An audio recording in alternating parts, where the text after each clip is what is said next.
Okay, so now it's the planning for long-term care. Great. Okay, thank you.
I just want to make sure I don't lose that. No.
Good afternoon and welcome to our webinar on planning for long-term care. I'm going to go ahead and give everybody maybe another minute, maybe another 2 minutes to log in. We've got a couple of stragglers out there, as we always do, right, with these webinars. So I'm just going to go ahead and give everybody another minute. So if you're here and you're ready for the webinar to start, you might want to refresh your coffee or refresh your water, and I'll get started here about another minute, minute and a half.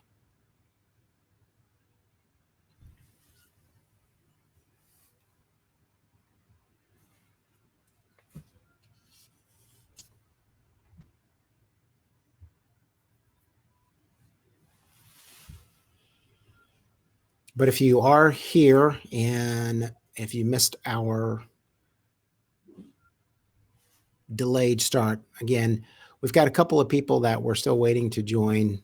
Got quite a few on the webinar, but we're just going to wait here another minute or so. So if you've got, again, refresh your coffee, refresh your water, got to go to the bathroom, might want to go ahead and do that in the next minute or so. We're going to get started here. So, but thank you for taking the time out of your busy schedule to join us. We've got a lot to talk about, a lot of good information to share with you. So we're just going to wait here maybe another minute.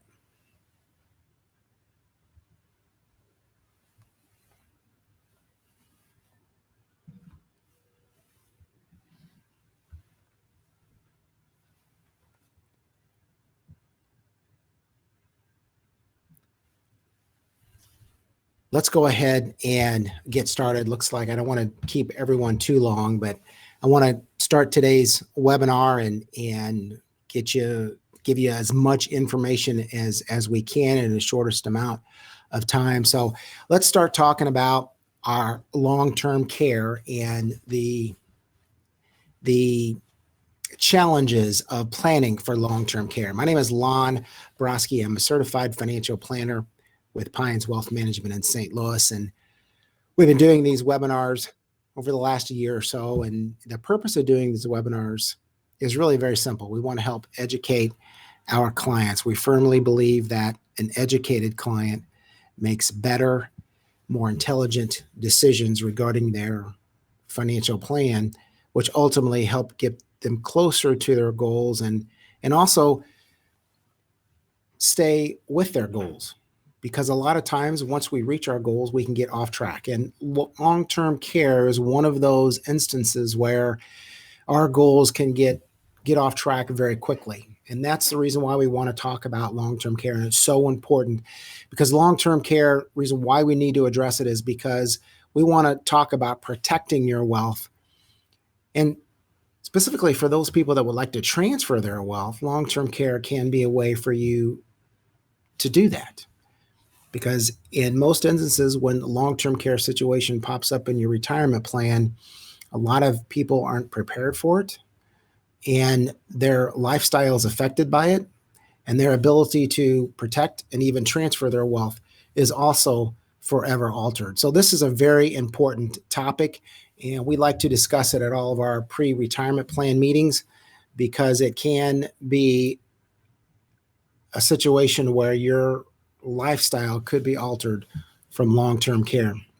But I want to start with a story, right? I always like to start my webinars with stories. I want to talk about Frank and Louise, okay? You see Frank and Louise here up in the upper left-hand corner. And Frank and Louise have been married for over 50 years, okay? And this is actually a story that happened to one of my clients. And Frank and Louise had a beautiful marriage. Frank worked. Louise spent time at home, taking care of the family, taking care of the house, making sure that the house ran smoothly. And Frank retired. And by all measure, it was a successful retirement. They traveled a little bit. They spent time with their grandkids, right? They spent time with their kids and was able to do what they wanted to do. And then Frank got sick. And he was in his early 80s, so not really that old, right? And he started to have health problems. And then one night he fell. It was at 3 o'clock in the morning.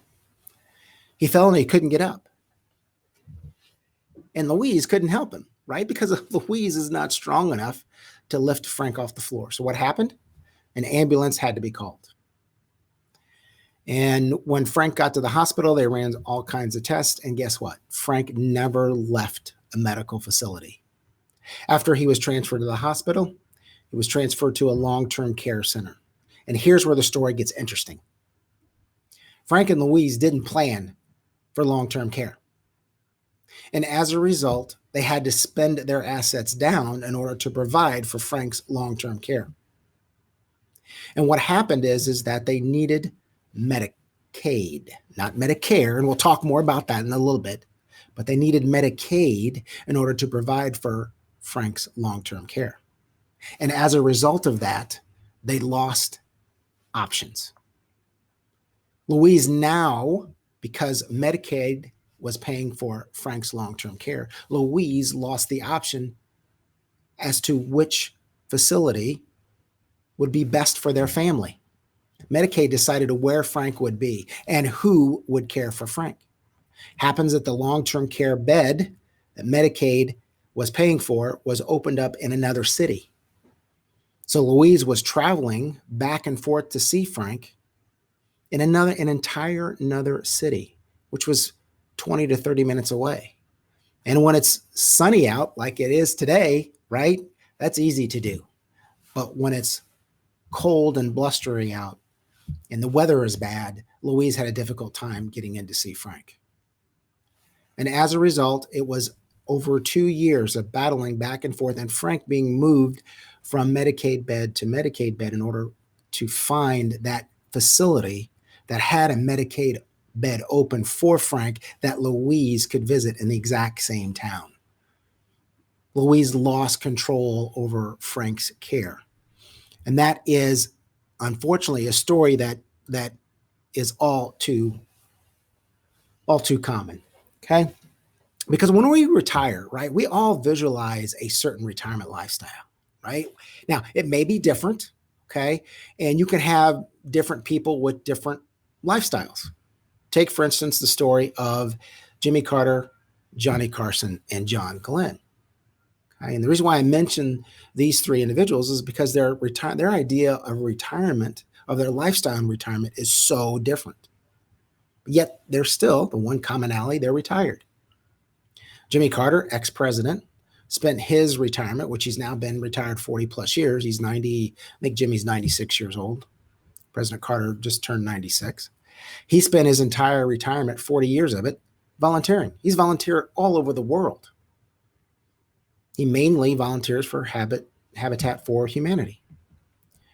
Johnny Carson, on the other hand, his retirement lifestyle, his visualization for what he had in retirement or what he wanted in retirement, he became a recluse. When Johnny last signed off from The Tonight Show, didn't hear or see from him again. You had to go out of your way to find him. And John Glenn, the astronaut, John Glenn spent his retirement orbiting the Earth. In fact, he's the oldest person ever to orbit the Earth at age 77. Again, different lifestyles, different people, different lifestyles, and different price tags. So Johnny Carson's lifestyle as a recluse, maybe his long-term care needs are not, maybe he's already taken care of those. But someone who travels a lot, someone who has a lifestyle that is more expensive, long-term care could potentially be a threat to continuing to provide for that lifestyle. But each one of us have a different idea of our retirement lifestyle. We need to prepare for that. And so I want you to think about one important question. What if you weren't able to live life your way? You're retired, you've worked hard all your life, you've saved, you've invested, you've gotten a financial plan together. You know exactly how much of income you're drawing from your investments. But what if you couldn't care for yourself? What if you couldn't afford to pay for help in providing adequate care for your spouse? Like in Frank and Louise's case, Louise and Frank didn't plan for that long-term care scenario, so there wasn't enough. So Louise didn't have enough to care for Frank. And what if you couldn't decide where you live and who provides your care for you? Again, Frank and Louise. Louise had to travel in another town to go see Frank. For 2 years, she did that. And there were some days that she didn't get to see Frank because she couldn't make her way to the long-term care facility where Frank was staying. These are questions that I think everyone would want an answer to. And if you couldn't, what would you do? Well, that's where long-term care comes into our discussion. And I want to talk about the 4 W's of long-term care. I want to talk about what is long-term care. I want to talk about when do you need long-term care, what are the types of long-term care, and why you should worry about long-term care. So let's break those down. Let's break it down each W. Okay? Let's talk about what is long-term care. Well, long-term care essentially is broken down into 3 major categories. Nursing home, which is 24 hours a day, 7 days a week, skilled care that you need. Second option is residential care, where you have room and board that you're staying at that you need care to help you cook, to help you clean, but it's not full-time nursing care. And the last is an assisted living facility, which is essentially an independent living to where you're living in a retirement community and you have help available to you should you need it, although you don't need care 24/7. So those essentially are the 3 major proponents of long-term care. And once again, we'll expand on this as we go. But when do we need it? Okay, what are the times when we need long-term care? Well, essentially there are 6 activities of daily living that if you cannot complete one of the 6 activities of daily living, that may be a situation where we need a skilled long-term care facility. If we can't bathe, we can't dress ourselves, we can't eat. Continence, we don't have that.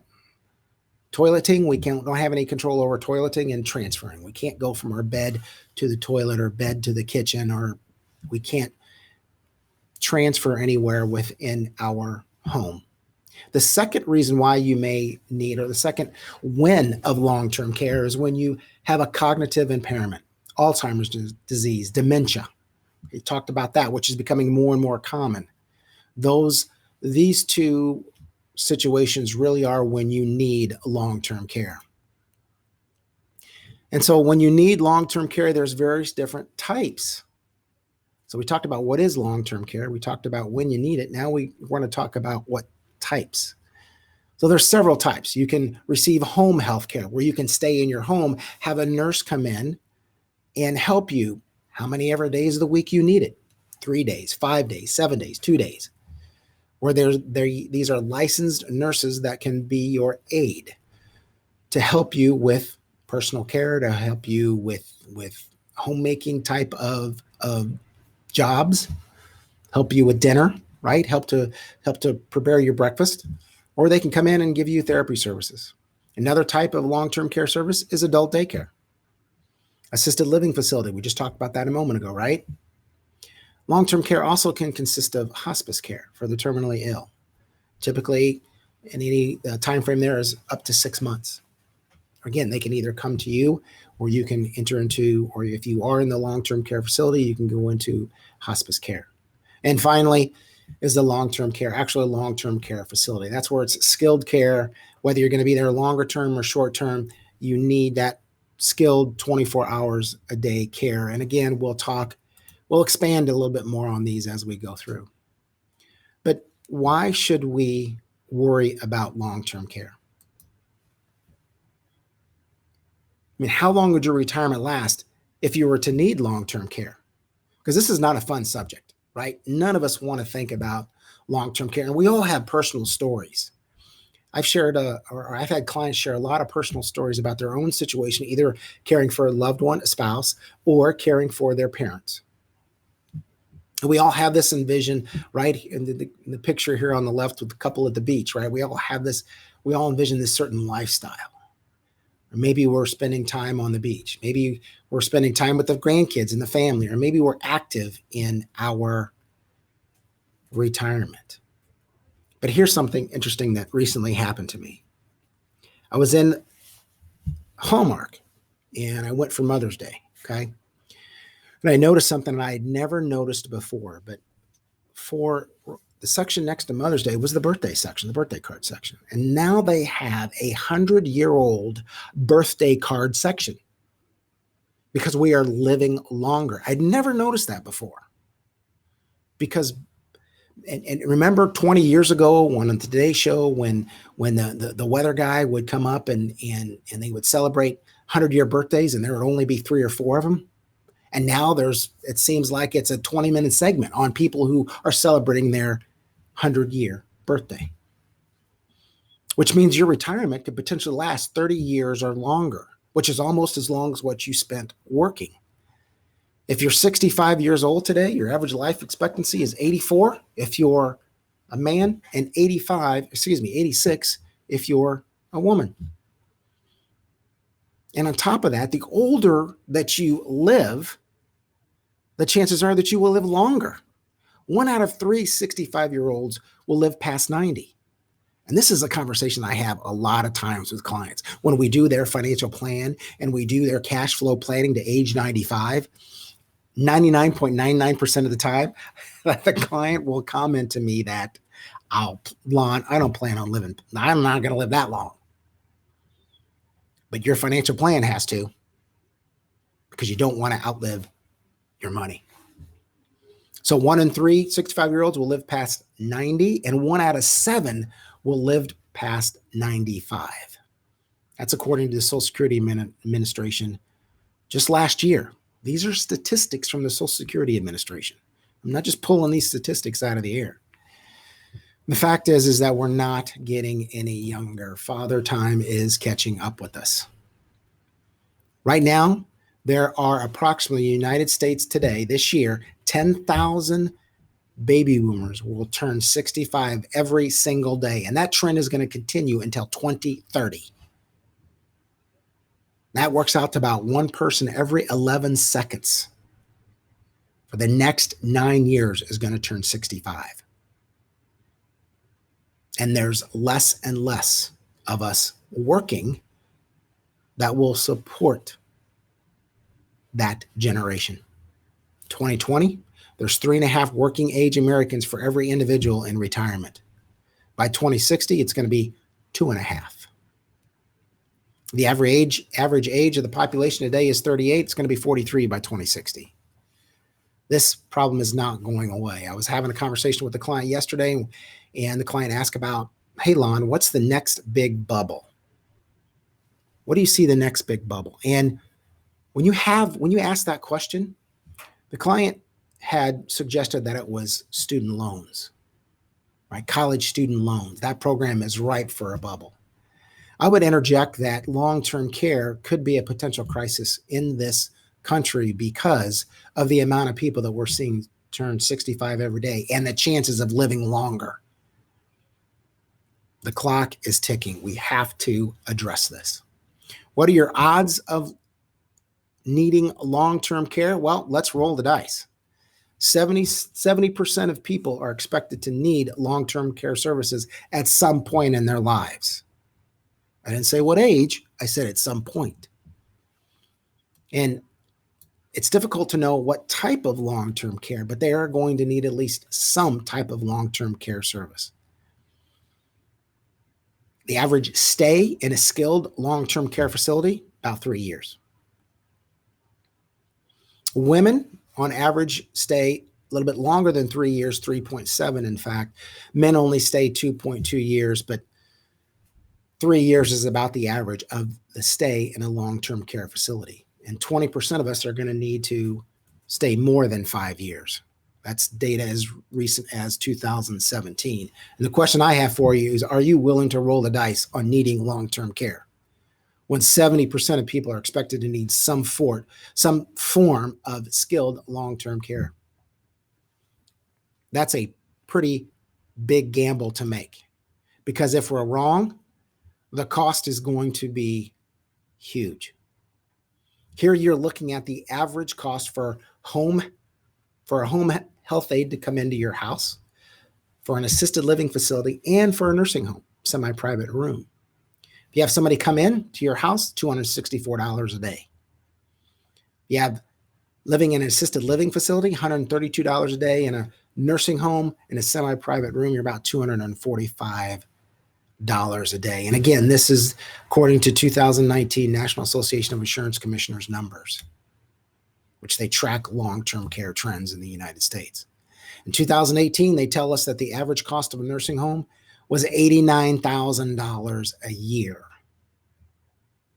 Now, if you have income needs, imagine planning for your retirement and having all of it laid out, and now adding another $89,000 on top of what you're already taking out. How many retirement plans can absorb that type of cost? Can ours absorb that cost? Can yours? I don't know, but we want to plan for it, which is the whole reason why we're here today. Okay, so let's talk about some basics of long-term care. And I want to start off by talking about who exactly pays for long-term care coverage, where there's 5 instances, or there's 5 ways that you can pay for coverage. Number 1 is Medicare. Now, Medicare does not cover your long-term stay. We'll talk about that in just a moment, but it does at least offset some initial cost in a skilled facility. Medicaid, which is what Frank and Louise, that system that they used in order to take care of Frank's care, that's a system that they were forced into. If you're a former military member, the VA, Veterans Association, has some benefits for you as well. You can also pay for your own coverage, right? You can be self-insured by out of your income that you're receiving, either through a pension or through an IRA or any assets that you own.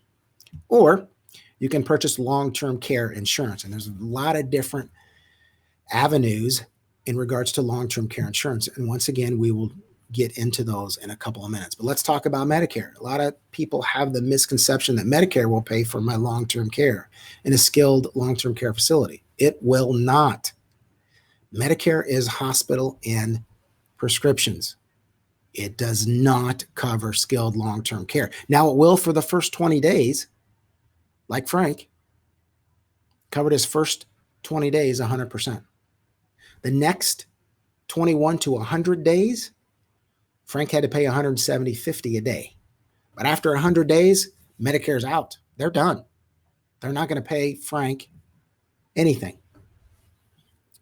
Well, then that's where they had to look into Medicaid. And Medicaid is a state-funded system, and it's a state welfare system. Medicaid, a lot of states, it's different for each state depending upon where you live, but Medicaid requires that you pay down or that you use your existing assets. You can keep a little bit, each state is different, but they'll look back over 5 years. And if you've moved assets out of your estate within the last 5 years and you need a long-term care facility, Medicaid's going to go back 5 years and make you take that out of your pocket. VA benefits, if you're fortunate enough to, again, served in the military and retired from the military and you have VA benefits, well, VA benefits are a priority system. You're going to get in line. If you're top of the list, you'll get the benefits. If you're not, you're going to have to wait. Last 2, personal income and assets. What do you have saved? And long-term care insurance. Do you have any private insurance that can help offset your long-term care costs? One thing that gets often overlooked is the impact that we have on the loved ones that are providing care for us, whether it be spouses, whether it be for children, whether it be grandchildren, whether it be nieces, nephews, okay? Oftentimes you see in a long-term care scenario, in Frank and Louise's case, is that there is an increased stress among not only Frank and Louise's house, but among their children. Frank and Louise's children may go live to one, let's say Frank and Louise have 3 children. They may go live with one child for a couple of years, and he says, my sister needs to start stepping up here, and she needs to take Dad for a couple of years. And then all of a sudden there's increased tension. Another risk, another impact is decline in well-being of the individual. because they're not getting the adequate care that they may require. Yes, they're existing, but their well-being, we often see a decline in their well-being when you live with a loved one who is not able to care for you or give you the skilled care. Another impact is second marriages. Okay, if mom or dad are on their second marriage, there may be some tension, some additional stress, and the impact of maybe caring for that spouse that is not either a blooded parent or a blooded grandparent. Second marriages often have impact and cause a lot of stress on a long-term care scenario. But you also have to consider not only the emotional side, but you also have to consider the financial side and tax implications of funding long-term care out of your pocket. That may be an adverse tax situation for mom and dad, or for Frank and Louise in this case, because they're selling things that they don't have to. They're having to take money out of their IRAs that they wouldn't normally have to. And guess what? Whenever you take money out of your IRA, you got to pay tax on that. And maybe they take it they sell something that provides a current income, and now they result in they have a loss of future income. What is another financial consequence? Market timing. Maybe they have to sell their IRA at a bad time. And maybe this is March of 2020 when the S&P dropped 34% in 33 days, and Frank and Louise have to sell an asset because they need to pay for long-term care. They may own stocks, and they need cash flow at the wrong time. Maybe they have liquidity issues. Maybe they have properties that they don't want to sell, that they were planning on doing wealth transfer. They were transferred to their kids or their grandkids. They have to sell that, and maybe it's not liquid. Maybe that property that they need to sell, they can't. And last but not least is future income. They may be affecting their ability to give themselves future income by selling an asset to pay for long-term care.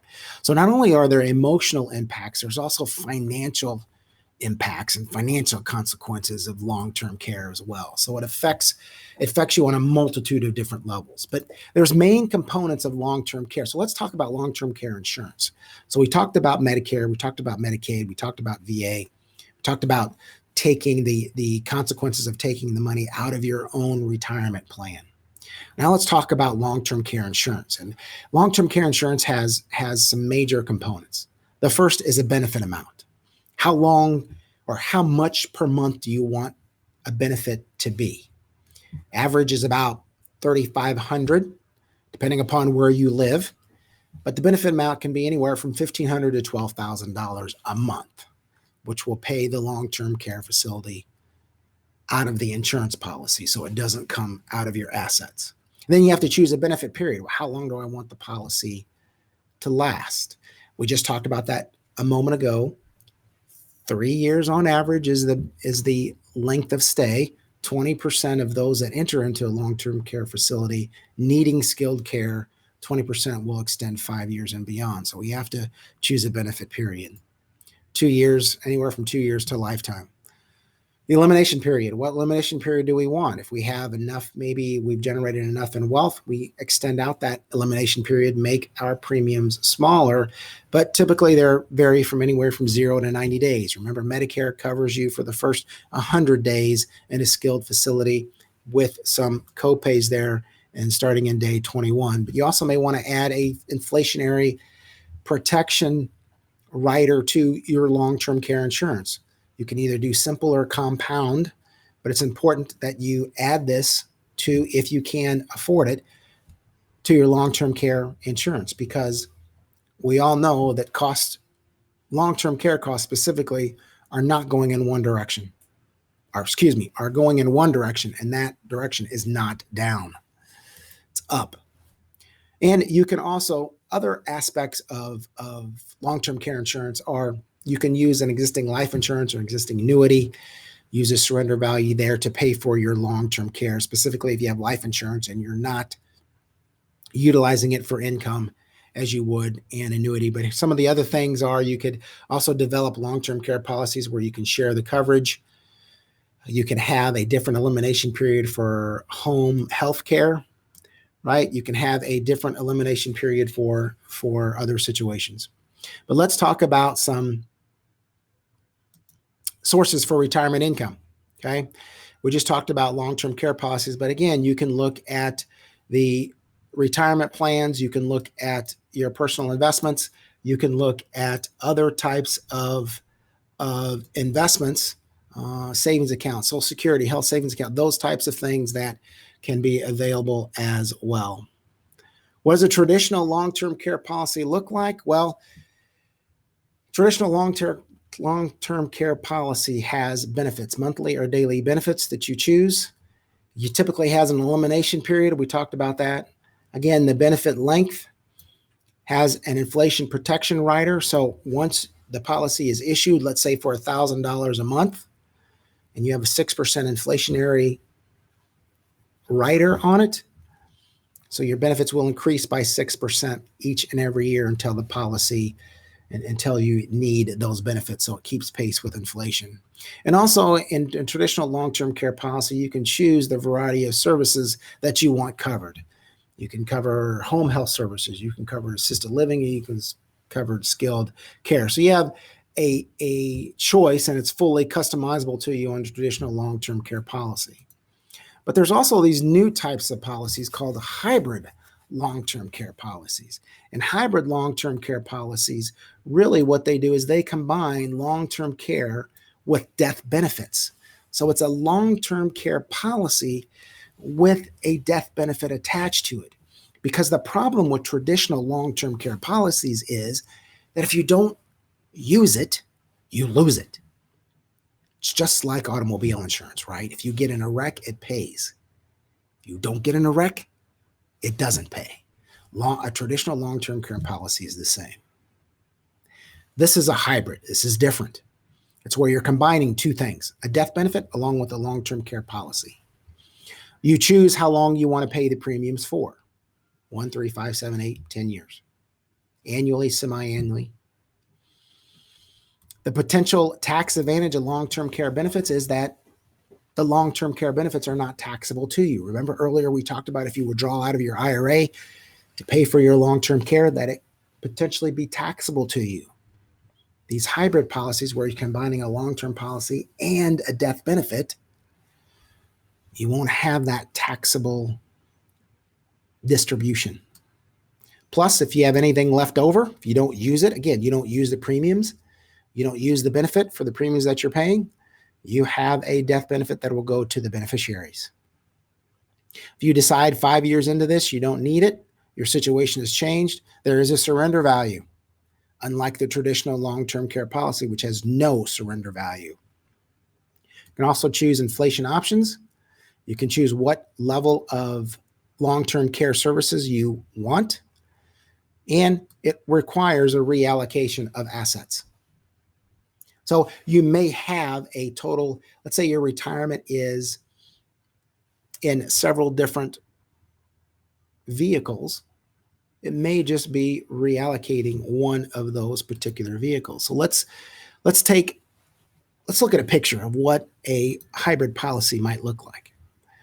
So what you have here is you have this portfolio of assets that you're using right now for retirement. Well, we're going to take a chunk of that particular pie and we're going to reposition that for long-term care. And when we do that, when we position that piece of the pie for long-term care, we get a couple of things. We get cash value.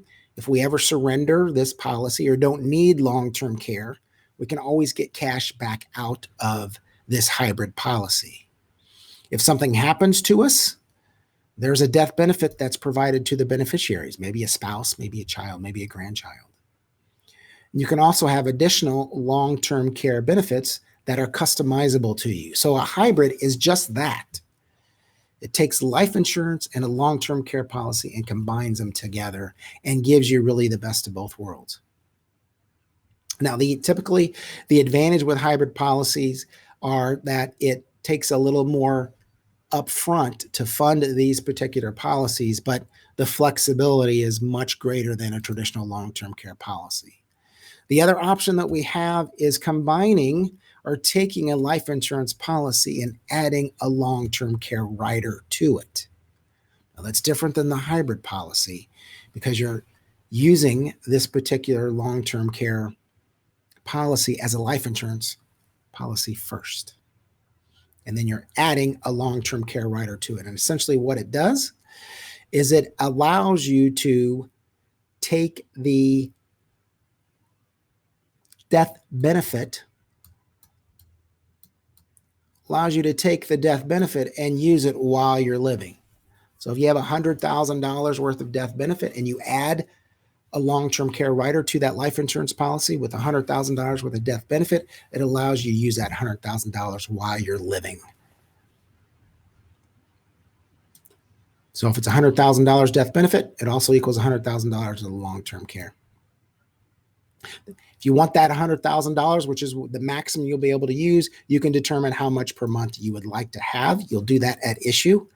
You can choose any of the traditional long-term care services, home health care, skilled long-term care facility. And here's the important part, is that your premiums are locked in. Unlike a traditional long-term care policy where your premiums could go up every year, in both the hybrid policy and the life insurance with long-term care rider, your premiums are locked in. They cannot go up. And once again, just like the hybrid, this provides a tax-free death benefit. You can also add a second to die option to where this policy can be used for both mom and dad or both spouses. So something to look at as well.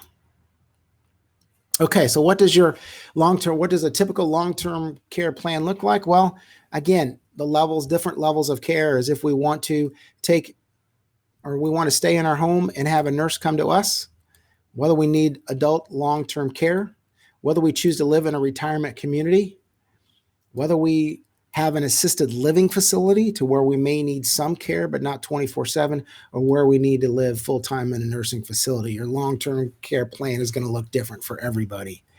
But we still need to be thinking about it because there are some considerations when thinking about long-term care. And the first consideration I would ask is your widow or widower, those that are left behind that you're taking care of financially. Maybe considering protecting that asset for that surviving spouse. The other thing is protecting not only your surviving spouse, but protecting your family from the impacts of having to provide care for you, either living with your children or living with your grandchildren, having for them to provide for your care. Remember, we talked about the stress, the emotional stress of doing that, and also the financial stress. And then the other thing is making sure that you keep your financial commitments to your family.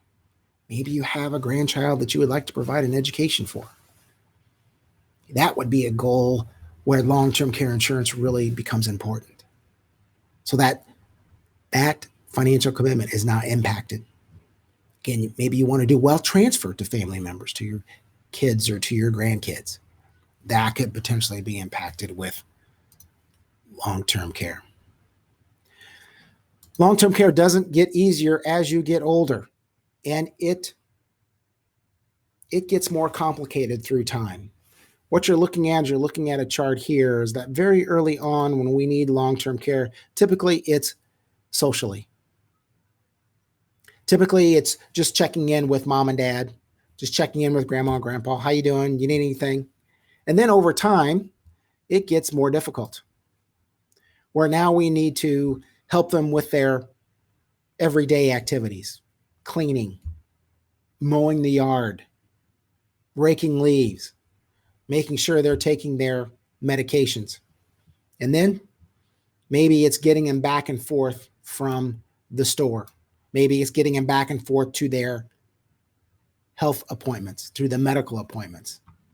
And then last but not least is that they need help with, again, those activities of daily living, bathing, dressing, continence, toiletry, transferring, that we talked about earlier. It gets more complicated, doesn't get simpler. We need to be thinking about that complexity. So when we're designing a long-term care policy, there's lots of things to consider in regards to what our premium is going to be. You got to consider your age, your gender, your health. Are you in good health, bad health? What types of long-term care do we want? What types of products do we want? The traditional long-term care policy? Do we want a hybrid? Do we want a life insurance policy with a rider?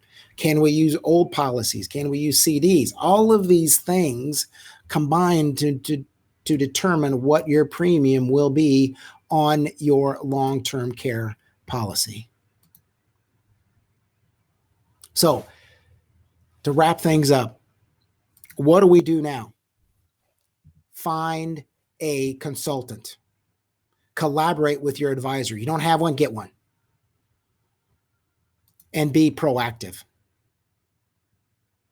Don't be reactive, because being reactive in long-term care is too late. Be proactive. So find an advisor, find a solution, and be proactive with that solution. Don't set it by the wayside. Thank you for taking the time out to be with me here today. I enjoyed presenting this information to you. Hopefully you got some good information. If you have any questions, comments, please feel free to give me a call. Make sure to follow us on Facebook, on LinkedIn, or on Twitter. Thank you for your time. Have a great day, and we look forward to seeing you at our next webinar.